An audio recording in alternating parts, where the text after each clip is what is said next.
everybody, this is Frankie Abbruzzino with The Scoop, and I am here today with Michelle Pozzie, and she is running for State House District 74. District 74. I got it right this time. Now, I'm going to go ahead and share this. It is live. If you have questions, just ask them, and I'll try to catch them over here to the right. And she's going to do an introduction right now while I share. Go ahead. Awesome. Well, hi guys. Welcome to this live on Sunday morning. I'm sure you're all sitting there with your warm coffee. My name is Michelle Pozzie. I am a resident here in Sarasota County. I live in Northport. I am running for State House in the very large district of 74. We are growing fast in District 74, and a lot of people have a lot of different concerns. I am in the primary. The primary is August 20th. So I am up against somebody who's already held office, and I just didn't feel that he was doing a good job. So I'm here to answer your questions. You want me to start with a little bit of backstory? You can go anywhere you want to go with it. Don't tell me that. Guys, I love to say that I'm really no different than you. If you're sitting at home and you're watching the news or you're tuning into boardroom events, either at the hospital board or school board, and you just feel like you're a little bit passionate about something, that's right where I started. I'm not a politician. I am a mom. I've raised 2 kids, 2 young adult kids. I held every job imaginable, sometimes working at night because I homeschooled my kids, and so sometimes I needed to work the night shift, stocking store shelves at Walmart. But what brought me here is that I saw a lapse in our representation on the state level. I didn't feel that the person in office right now is doing the job that they should, and I can go more into detail with that later. But so sometimes when you see that, you can complain about it, you can bellyache about it, or you can say, you know what, I can do that. I can do a better job. And that's me. So that's why I'm running for State House. It is where all of the issues that I am passionate about are tackled. Things like, pushing for medical freedom, parental choice in education and in medical care. Believe it or not, parents are being subverted in our state when it comes to the care that their minors are getting in some instances. It's where our Second Amendment is protected. Let's face it, we're growing here in Florida because people come here because it's a free state of Florida, and we want to keep it that way. So that's why I'm running for State House. Okay. Now, let me ask you this. What's the biggest difference between you and James Buchanan, and why should I as a voter consider you during the primary on August 20th over him? It's a good question. Honestly, the biggest thing is I'm already doing the job that's required of me, and he's not doing it and is required of him.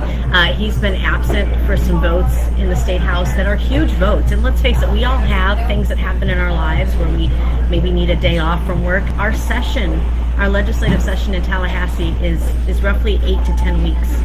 That is the only thing that you're required to do, is to show up for those 8 to 10 weeks. And if you're missing 3 or 4 votes on Second Amendment issues, on keeping boys out of girls' restrooms, I've got an issue with that as a conservative. So the biggest thing you're going to get with me that you're not getting right now with my opponent is my ear. I'm already out in the community. I'm at community events. I'm at all the board meetings. I want to hear from you. I'm not going to shy away from that. And just so you know, I'm assuming most Republicans know this, the primary on the 20th is between 2 Republicans. So James is a Republican, she is a Republican. Whoever wins that will go against whoever the Democrats put up for that seat in the November election. Okay, let's talk about immigration. Somebody shared a video, and I'm not sure who it was, and it showed a bunch of immigrants being dropped off in Northport, where you live. What are your thoughts on immigration? And I can tell you, like, I'm Italian. I was just talking to a lady that recognized me. She's from Italy, and my aunts and uncles in Detroit still have green cards. They've been here like 50 years. Yeah. So I don't like illegal immigration, but I'm for legal. They legally came here and have a green card. Right. But it always drives me crazy when someone says, you're a Republican, you're a Nazi, you don't like immigrants. My parents, my dad was an immigrant, my aunts, uncles, but I don't want to take over the What's your thoughts on it? Well, and you're right. We are a nation of immigrants, but there was a way that it was done. Right now, I can tell you I'm Mexican American, married Italian. But, so it pains me to see what's happening, especially at our southern border. People are being sold the American dream, and they're getting here, and we've got human trafficking. You just saw, I don't know if you saw the Senate hearing, a roundtable with people from America's Future, from right here in Sarasota, Dr. Jared Sadolsky, many others. Even our Secretary of the Florida Department of Children and Families spoke about how awful what's happening at the southern border with people just flooding across, how awful that is even here in the state of Florida. Our federal government is allowing this to happen. They're basically standing down at the southern border. They're not upholding their one duty, which is to defend and protect this country at our southern border. And then people will come into the state of Florida and according to our Secretary of Department of Children and Families, she said the federal government's not communicating to our state who's coming in here, the amount of unaccompanied minors, where they're at, how many are missing. And that's a breakdown in communication. I think every state now, honestly, Frankie, is becoming a border state. We all have to make sure that we're doing things to protect those who are the most vulnerable. And somebody being brought here by a cartel across the border, delivered to a sponsor that's somebody they've never met, somebody that's not vetted. Well, we have higher restrictions for adopting animals at a shelter than we do right now for these sponsors for unaccompanied minors. It's an issue. I think our state needs to be prepared with tougher, more stringent parameters for what we allow as a sponsor, but for what we allow in our state. We don't know the drain this is going to have on our resources, from healthcare to education, and we've already seen an uptick in violence. And let's face it, we've got college students like Lake and Riley. That's somebody's daughter. We have a right to protect our own here, and to get back to immigration the way it was intended to be, where you're able to be vetted. And maybe we need to make a change to our immigration system. I understand a lot of people will say it takes forever to get through the system, but the answer is not to have a wide open southern border. How about on the medical care? I'm a veteran, and I utilize the VA all the time. And I read something yesterday where a bunch of immigrants are flowing through the VA, and it's causing a backlog with the veterans. And you're seeing, I was on the phone with someone, and they were talking about Sarasota Memorial having issues too, where they're placing priorities. So where are you at on that? On the medical care, because that's another thing that drains the system, is the medical care and then all the other. Well, and Frankie, one of the things that really upsets me, and I think it would upset a lot of you out there, is when you come across the border illegally, you get $2,200 a month. What's Social Security right now? $1,400? How many veterans could do really well off of $2,200 a month? That goes back to why I'm an America First candidate. It's not that we don't have a heart. It's that we have people here we need to take care of, people that serve to protect our country. And many times we're just not doing what we can do with them. I don't know if you're familiar with, Stubbe has a great bill. I don't remember the name. He's pretty pro-veteran. Yes, but he's trying to make it to where, anybody in Sarasota County that's a veteran that wants to go to a VA hospital has to go all the way up to... I got to go to St. Pete. I got to right. go there next month. And he wants to make it, of course, I don't know if if Biden will sign it, but he wants to make it to where you can have primary care and use that VA benefit really anywhere. Yeah. And I think that's something, we have to support people. I know Stubbe's he's in a primary as well. We have to support people that support our veterans.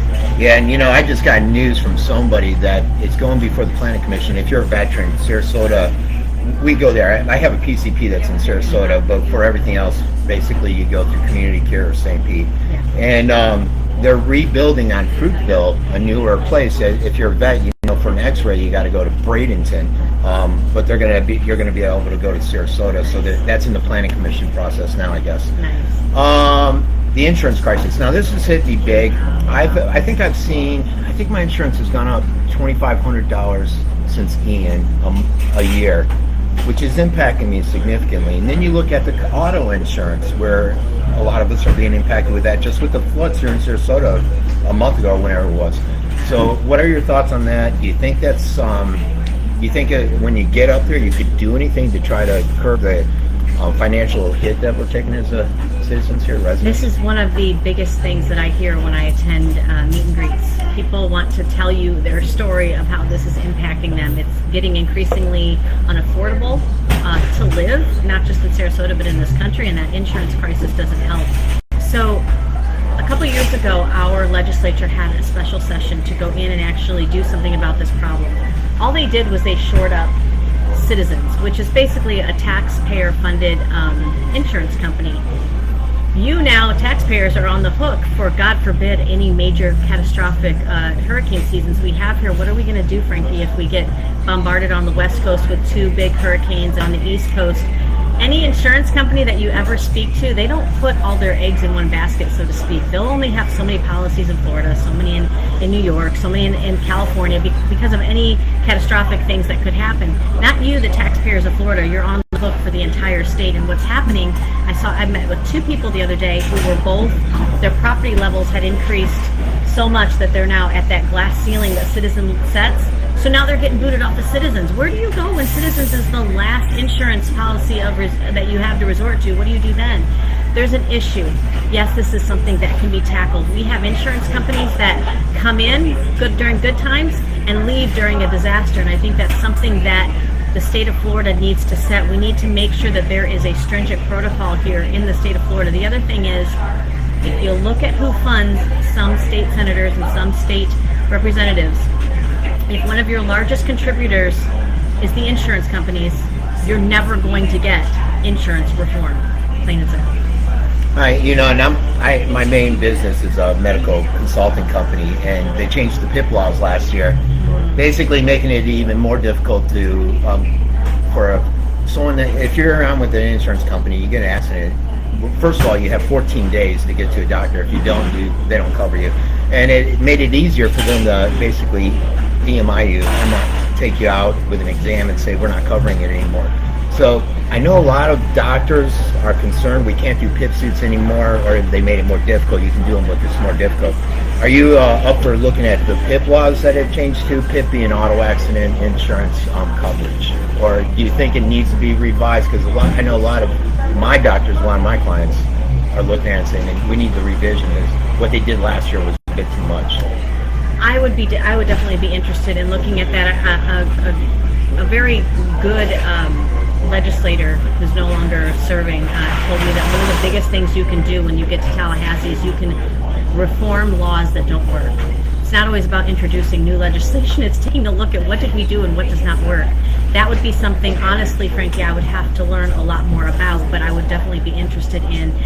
I will tell you, I've had people in the insurance industry, going back to our prior question, that have said, and I didn't realize this, we don't require insurance companies in the state of Florida to write auto and home policies. They can kind of do one or the other, and that might be one way to try to help our insurance crisis here, because one is much more advantageous and insurance companies are chomping at the bit to do, and the other one that they try to shy away from. So, and that's the difference. I'm open to talk about it. I don't intend to be a subject matter expert on everything, but you are, so yeah.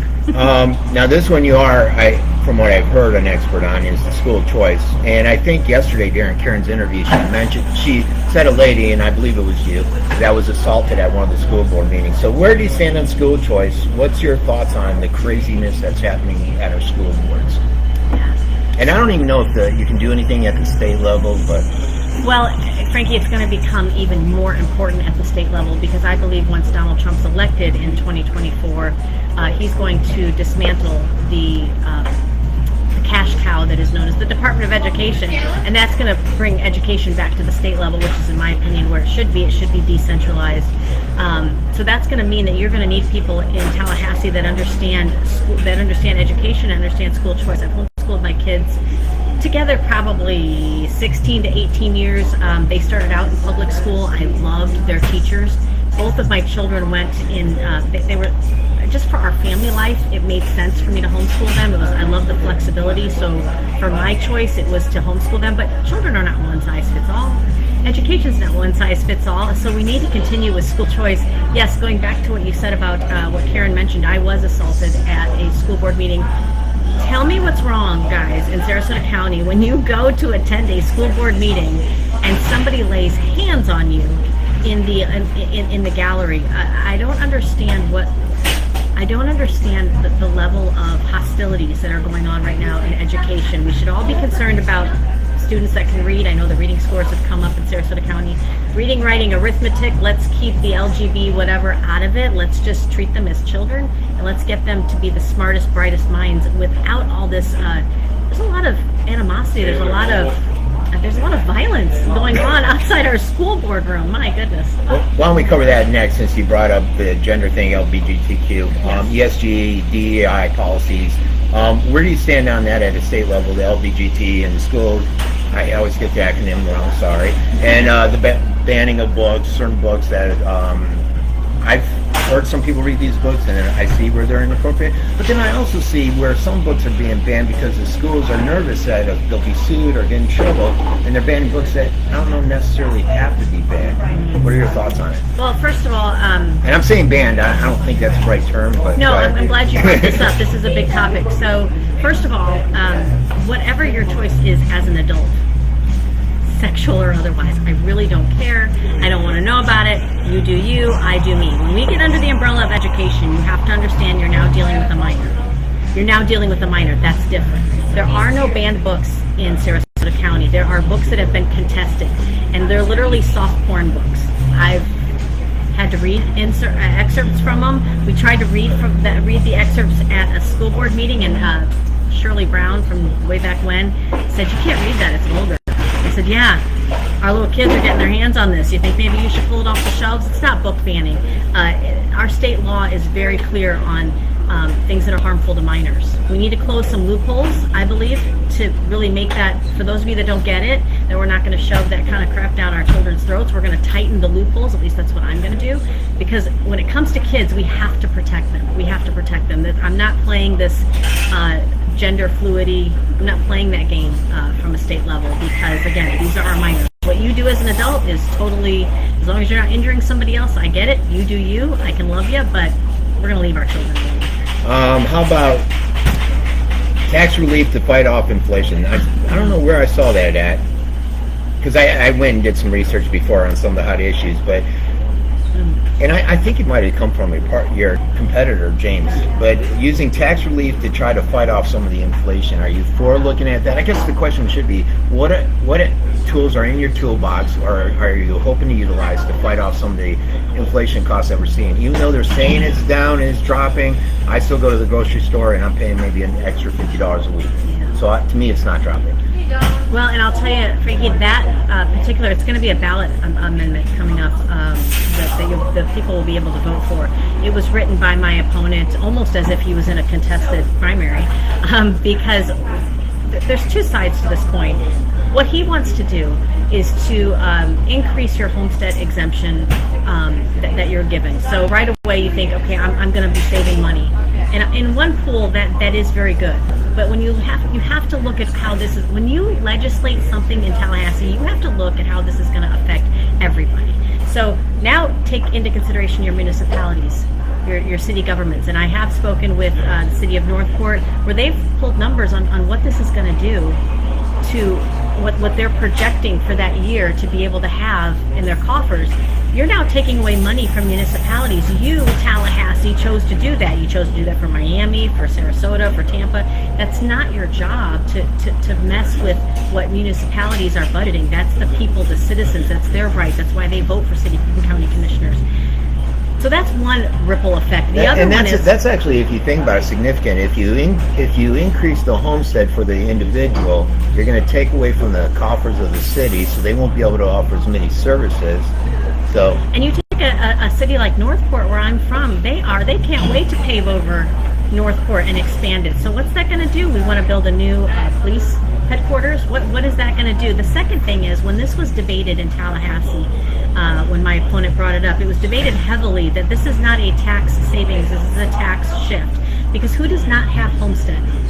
Who does not have homestead? Poor. Well, the people that, if you're renting right now, your landlord does not get a homestead savings.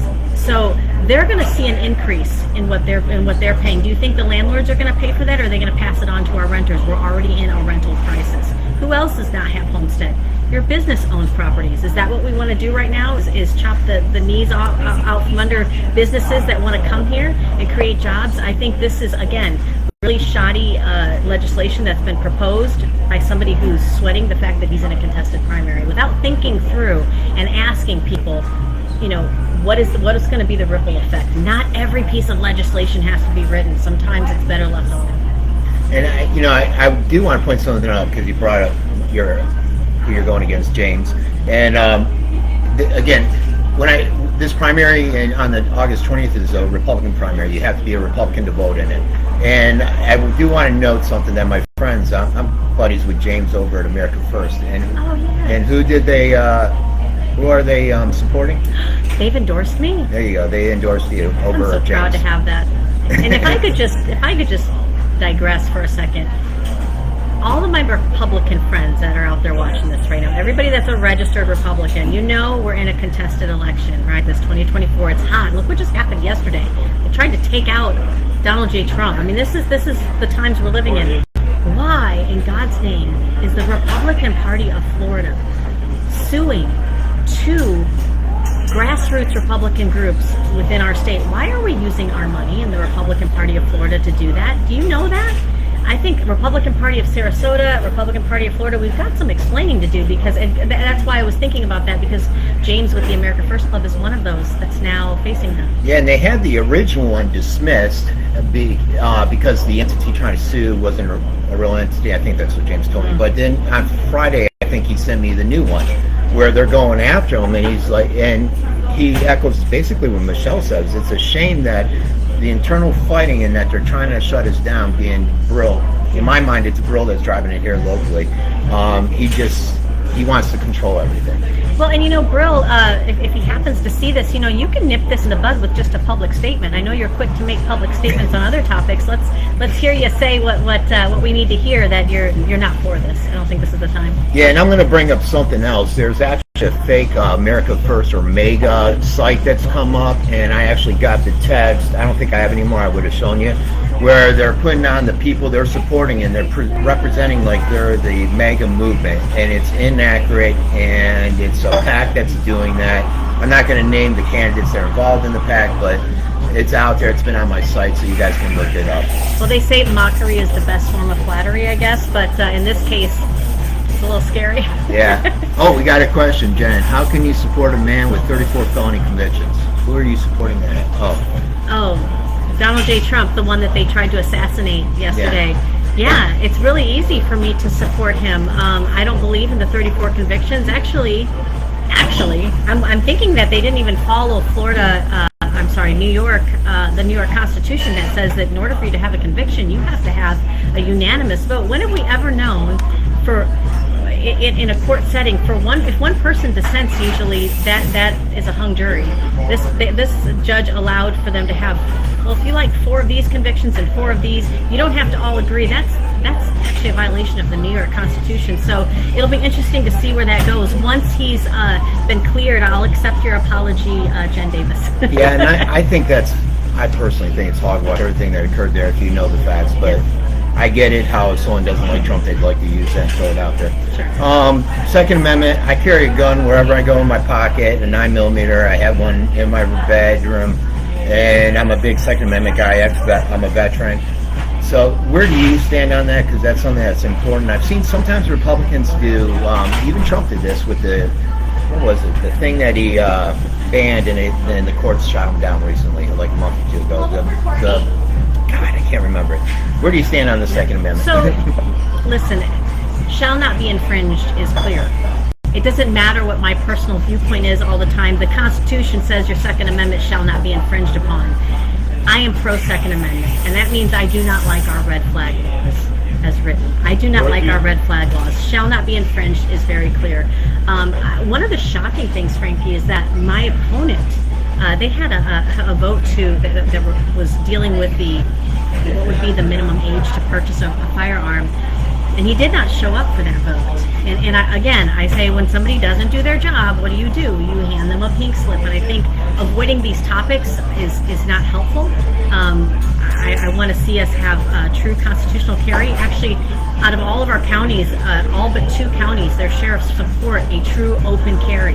So if I wanted to know whether I wanted to do a true open carry law, the first person I'd go to is all the sheriffs to see what their opinion is. So the law enforcement's on board with this. I don't know why our Republican-run legislature couldn't do that. All right, how about water quality? This is near and dear to me. We got the red tide issue. It was severe here a couple years ago. You got all these outflows basically dumping into the Gulf here in Sarasota, here in Venice, Inglewood. What are your thoughts on the water quality there of our Gulf, also the water quality in our cities? A lot of times it's funny. Ron Smith put out something the other day, last week, on my page, and he was talking about water quality. Hey, Venice did great. And I wrote him and I said, since 2017, I've been arguing this with the city, where it came out that the actual city water is high in these different issues. And when I wrote the city, they said, well, we follow this one standard, and that standard they're following is a higher standard.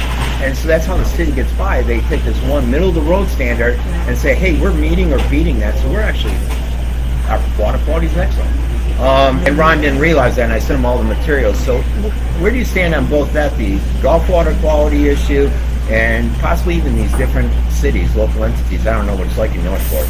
Well, one of the big things that Northport's dealing with is there's a push to get everybody off of septic, which they're not always happy about. Not everybody wants to go to city sewer. Listen, we have an issue with large corporations, and I'm just going to say it like Monsanto, that will fund politicians, and then politicians don't actually deal with the issues. I hate that I have to say this, but a lot of our water quality, from what I'm hearing, especially when you deal with the algae blooms that happen out in the Gulf, come from what they're putting in our fertilizer and the runoff that's contributing to.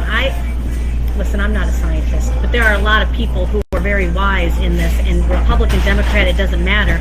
We've got to protect our water quality. We've got to get the fluoride out of our water system. There's been so many studies that say, look, this is what's happening when you use this for prolonged use. We don't have our clean beaches, guys.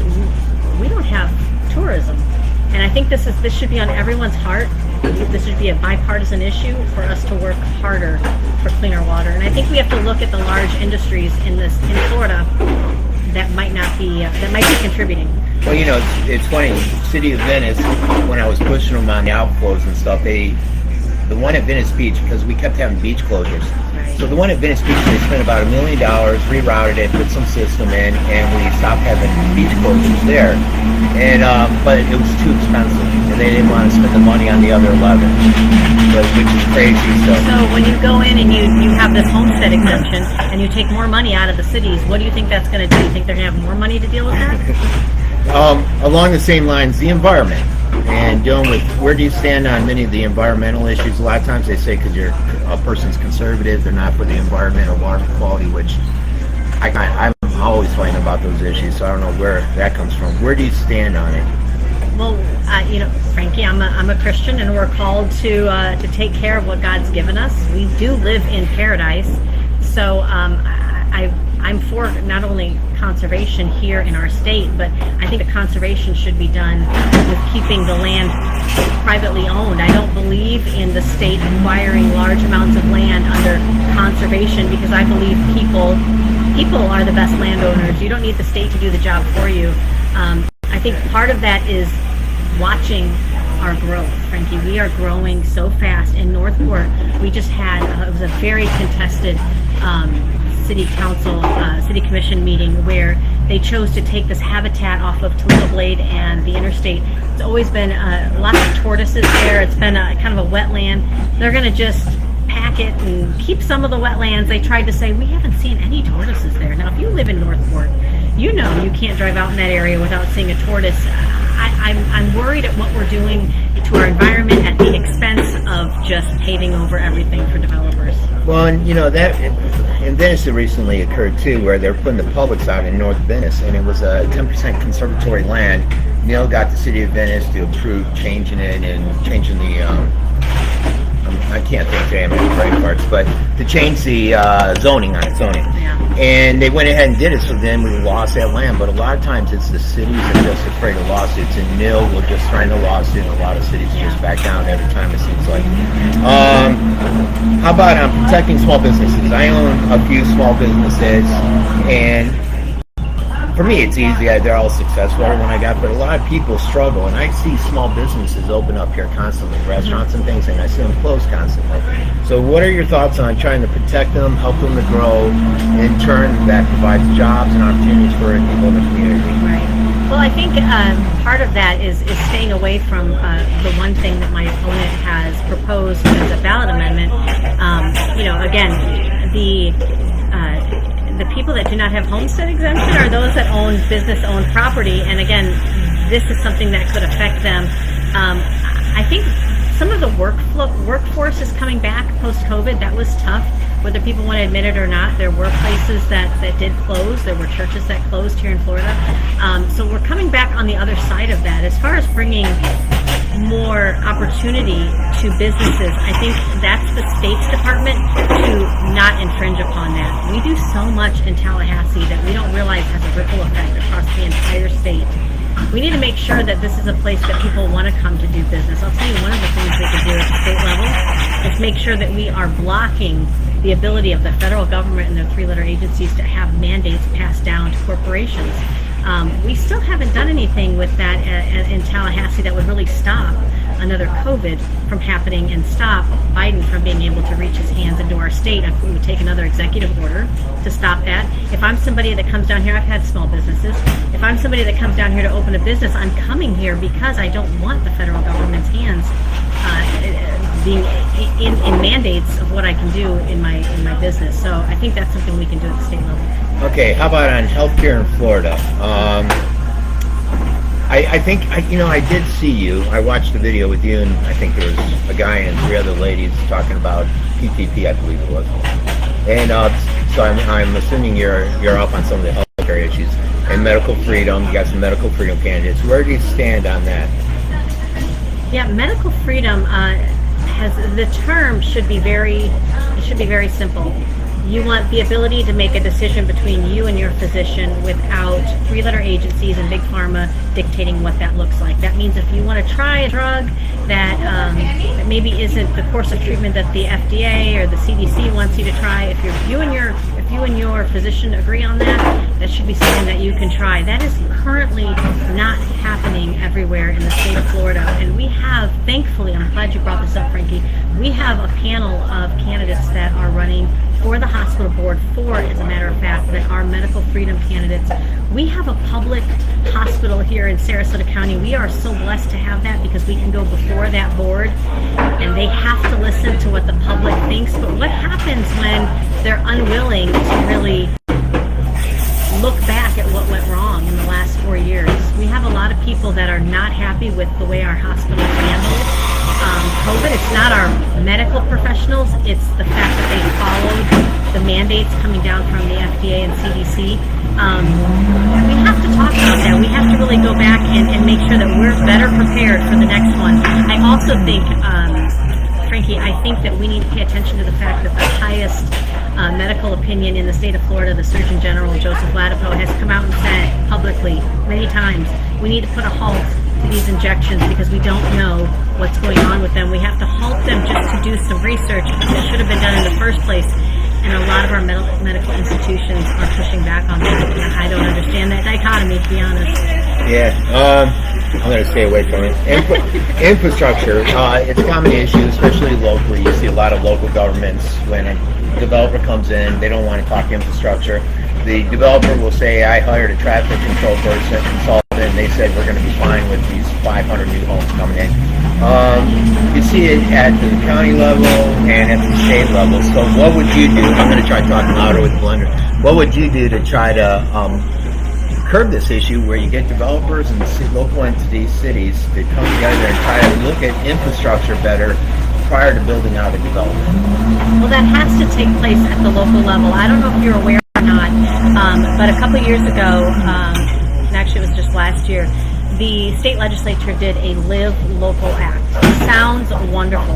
And actually they tried to tackle some of the affordable housing issues. But what they did, Frankie, is the first 3 paragraphs talk about how they preempt local government. Preempt is we're going to do it without you. We're going to push this mandate on you. They preempted local government issues like density, zoning.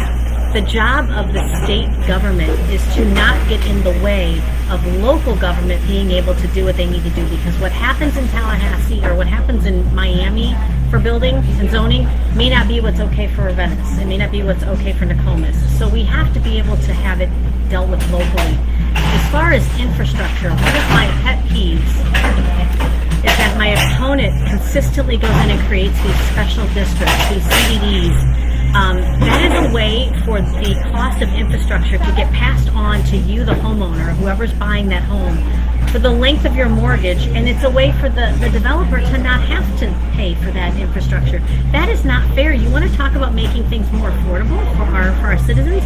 Don't pass that burden on to them. Let the developers do it, or let them do it. Let them space out their development in a timely manner so they can afford it. I heard at a city commission meeting in Northport, we have that Sarasota Memorial Hospital is going to go up there in Sumter, and somebody asked the question, a very knowledgeable commissioner asked the question, hey, the new traffic light that's going in there, we're not on the hook for that, right? They would not come out and say, no, Sarasota Memorial is going to pay for that. Oh, they're bringing a service here. It's the least we could do. It's time that we push back on things like that. You want to build here? You're responsible for putting the infrastructure into it. And I get one of the last issues I have here is just seeing where the candidate stands on support of police, firefighters, first responders. Where do you stand on there? Do you think that we should lay off more police or keep them there? Or what are your thoughts on that? You know, I have my two brothers are both police officers, one in Colorado, one in the suburbs of Chicago. When I see and hear what they have to deal with, we don't give our first responders enough. Firemen, firewomen, even our EMS, any of the first responders. I am fully 100% in support of them, which is why this homestead exemption increase bothers me, because I'm afraid that that's going to trickle down to what we give our first responders. And if we're looking to really take care of them, we have no business as a state going in and pulling funds from the coffers that are supposed to be kept local. I love the blue lives. I have it. It's in my family. So we as somebody that's running for office, as somebody who just saw what happened to President Trump yesterday, we don't need less security. We need more. And it's interesting, that whole homestead thing, if you think about it, if it goes through and they increase it, that's more money that you take away from local firefighters and police. And right now, I think City of Venice, they're having a hard time paying for theirs in their budget. I think that's what one of the council members told me. All right, so that's it for some of my questions. Now, what I'm going to do is leave it to you, because you may have issues that I didn't cover or that you want to cover, and then you can close it up. And if you guys are interested in reaching out to Michelle or helping Michelle with her campaign, her website is listed there, and her Facebook page. Is there any other place they should go? Actually, probably the website's the best place. I've got all my links to social media there. So all right. Follow me. And go ahead and put in some closing remarks, cover anything that I missed. Wonderful. I'm so blessed and grateful to be here with Frankie and with your audience today. It's hard to be a non-politician, non-political candidate that's a grassroots candidate, because you're not getting help from the mainstream media. You're not getting help from those in the establishment. So you really have to hustle. You have to do a lot of work on your own. I'm grateful to somebody like Frankie, who doesn't mind lending his platform here to candidates who are maybe a little bit outside the box. That is me. I am your underdog candidate. I want to make sure that people understand, and I'm speaking to my Republicans that are watching this.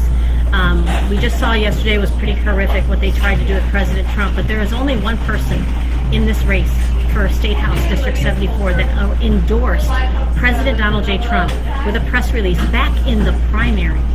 Leaders understand what's required to get across the finish line. That was me. My opponent endorsed DeSantis, which is fine, in the primary, but he hasn't rescinded that. So these mailers you're getting that call them MAGA is just plain false. And if they're willing to not tell the truth about that, what else are they not willing to tell the truth about? When you have people like my opponent that are bought and paid for by Disney, Big Pharma, I'm talking Pfizer, you're never going to get anything medical freedom as long as he's being paid by Pfizer. And insurance companies, you're never going to get the insurance reform unless you get an outsider in Tallahassee. I'm a mom. I fight for my kids. I fight for my family. I'm ready to fight for you. It's Michelle Pozzie for State House District 74. Thank you so much, Frankie. Okay, remember it's August 20th, and in that you have to be a Republican. So if you don't see your name on there, it's because you're not a Republican. But you will see the school board members and the medical freedom people on there. So unfortunately, that's how it runs in Florida. And, can I say one other thing, Frankie? We have two people that are running for school board that are lying to you and telling you they're moderates. They are not. I've sat in that room many times. Tom Edwards is many things, that I won't say here, but he is not a moderate. Remember, he's the one that force masked our kids here in Sarasota County. He's the one that's endorsed by the LGBTQ, which we just don't want to bring that into our schools. Liz Parker is not a moderate.